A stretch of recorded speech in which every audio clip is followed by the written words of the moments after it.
Are you frustrated that you've gone from losing weight every single week to then you barely making a noticeable difference despite you being in a calorie deficit? Well, you'll be relieved to know that your metabolism isn't completely fucked. However, truth be told, it has changed. So to stop that frustration from growing and you eventually hitting the fuck it button, there's 4 key things we need to explore about why this might be happening. The first thing we need to know is what actually your metabolism is, and it simply refers to all of the chemical processes that happen in your body which costs energy. Examples of this include your heart pumping blood around the body, the ability to think also costs energy, and then you also have other processes such as muscle protein synthesis. Now, your metabolism makes up a large percentage of the total amount of calories you burn within a day, roughly between 50 to 70%, and this number varies between individuals. And that's because there's 3 other components to your total daily energy expenditure. That just refers to the amount of calories you burn day to day. Now, intentional exercise such as running only makes up about 5% of the calories you burn in a day, because as soon as you stop exercising, that's it. You're not burning any more calories. Think of this as a 24-hour leak compared to slamming a tab as hard as you can for about 5 to 10 minutes. What one would fill up a bucket faster? Non-intentional exercise such as walking or even using cutlery to eat your meals roughly takes up between 10 to 20% of the total calories you burn in a day. And then finally, you have digesting and absorbing foods, which is an additional 10%. I am sparing you all the fancy scientific terms. It's so beyond irrelevant and long.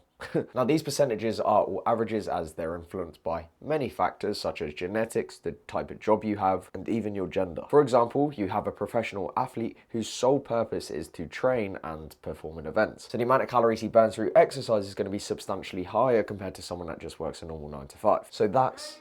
Yeah? Can you help with the shopping, please? I'm filming a video. Please.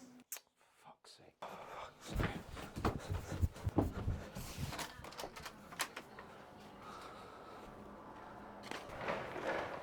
Mate, do you mind?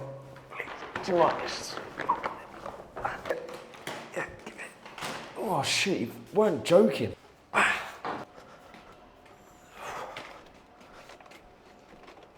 Oh, jeez. And weirdly, me no longer carrying them shopping bags is the reason you've stopped losing weight. This is because one factor that massively influences the amount of calories you burn day to day is your total body weight. The heavier you are, the more energy it costs you to do basic tasks. So to put this into perspective, imagine I carried an additional 10 to 20 kilos worth of shopping bags around my chest and my back. Naturally, my energy expenditure is going to be much higher than what it is without them. And therefore, I would burn less calories because I've got less weight to move. So that's actually what happens when you lose a significant amount of body fat. Because you weigh less, you naturally burn less energy. So your total daily energy expenditure has also reduced. Well, that then leaves the question, have you crashed your metabolism? What do you do now? So to understand them 2 questions, we need to look at why this actually happens, despite if you think it's blindingly obvious or not. And to start, we need to look at the sole purpose of the brain and the body. Around 100,000 years ago, when we were hunter-gatherers, we would search bushes and shrubs in efforts to find food, or we would go out hunting looking for animals. And this would mean we would go for prolonged hours without food and sometimes even days. So naturally, our energy expenditure was going to be quite high nevertheless. So it would be incredibly inefficient if Mother Nature allowed you to burn a load of calories at rest for no